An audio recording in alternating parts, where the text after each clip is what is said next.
Welcome to Scary Campfire Stories. My name is Kyle Hester, and I will be your host. You can support our channel by subscribing to it, and clicking like and commenting on our videos. Let's keep independent film alive. Check the links in the description for horror films to watch. Grab a t-shirt while you're there. Now, let's get to it. Today's tale brings us to Point Pleasant, West Virginia. It's about a cryptid. They called him the Mothman. What is a cryptid, you may ask? Cryptids find themselves in a strange area.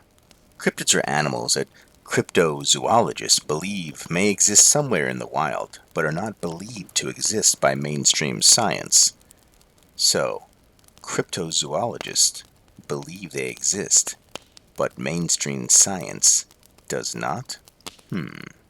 Cryptozoology is a pseudoscience which primarily looks at anecdotal stories and other claims rejected by the scientific community, while biologists regularly identify new species following established scientific methodology.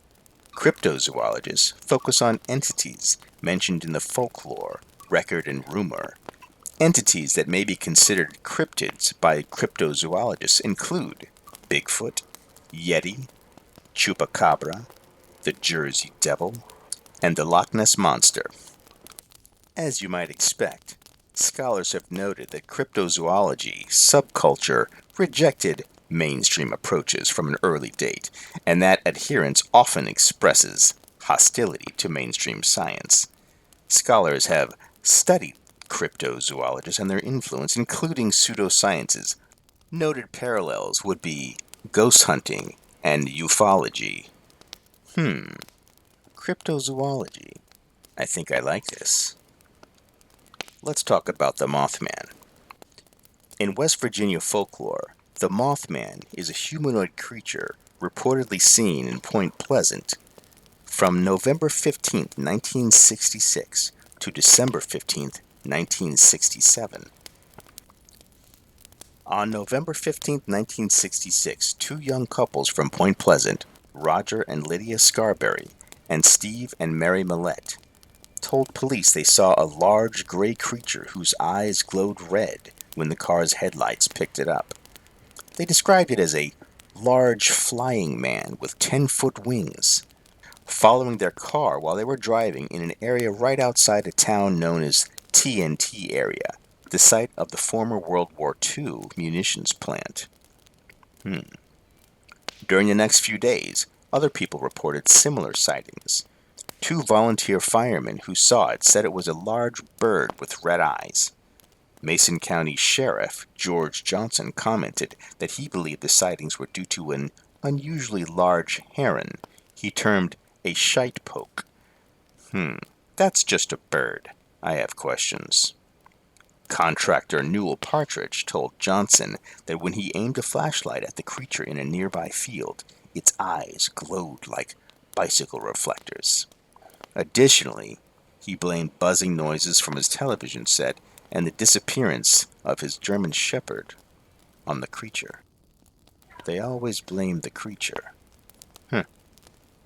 Wildlife biologist Robert L. Smith at West Virginia University told reporters that descriptions and sightings all fit the sandhill crane, a large American crane. It's a bird, almost as tall as a man, with a 7-foot wingspan, featuring circles of reddish coloring around the eyes. The bird may have wandered outside of its migration route, and therefore was unrecognized at first because it was not native to this region. Well, I think we all know what a bird looks like, and I think we all know what a man looks like, so I'm going to say this is just a fallacy. It is reported that if you see the Mothman, bad things are going to happen. The Mothman was reportedly seen on the Silver Bridge right before its collapse. December 15th, 1967, collapse of the Silver Bridge and the death of 46 people. The incident gave rise to the legend and connected the Mothman sightings to the bridge collapse. The Silver Bridge collapsed under the weight of rush hour traffic, resulting in the deaths of 46 people. 2 of the victims were never found. Investigation of the wreckage pointed to the cause of the collapse being the failure of a single eye bar in a suspension chain due to a small defect, 2.5 millimeters deep. Do you think the Mothman did this? Mothman has been widely covered in the popular press, some claiming sightings connected with UFOs, and others claiming that a military storage site was actually Mothman's home. From 1966 to 67, Mothman reports usually state that at least 100 people saw the Mothman, with many more afraid to report their sightings. The Mothman would supposedly attack the roofs of parked cars occupied by teenagers. That'll keep you from going out. And then, of course, there were the hoaxes. Joe Nichols says that a number of hoaxes followed the publicity generated by the original reports, such as a group of construction workers who tied flashlights to helium balloons. Nichols attributes the Mothman stories to sightings of barn owls. Again, the birds. Is a barn owl 10 feet tall, with a wingspan of 10 feet? I don't think so. No barn owl that I've ever seen. Sometimes we can wonder if things are true. Sometimes we can think that Bigfoot is real. Or is he? Sometimes we can think that the Mothman is real. Or is he? Many people see things, and many people discredit. We just have to wonder, what's the truth? Stories of the Mothman travel the world. According to a Georgian newspaper, Russian ufologists claim that Mothman sightings in Moscow foreshadowed the 1999 Russian apartment bombings.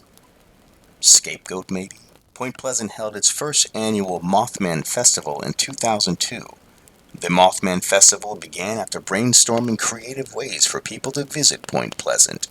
The group organizing the event chose the Mothman to be the center of the festival due to its uniqueness and as a way to celebrate its local legacy in the town. According to the event organizer, Jeff Wamsley, the average attendance for the Mothman Festival is an estimated 10 to 12,000 people per year. A 12-foot tall metallic statue of the creature created by artist and sculptor Bob Roach was unveiled in 2003. Interesting. From creature of unknown, terrifying events to a creature celebrated by thousands. Isn't that just the way? Hey my friends, thank you so much for joining us for the story of the Mothman. You can support the channel by just subscribing to it. Share this video with your friends. You can also click like on this video, and that would help in the algorithm. The YouTube algorithm. It's that scary thing that we must all figure out how to do. You can also grab a t-shirt. It's in the link in the description. Let's keep independent film alive. Go see some horror films. You can also find those in the links. Just check them all out, and we'll see you on the next video.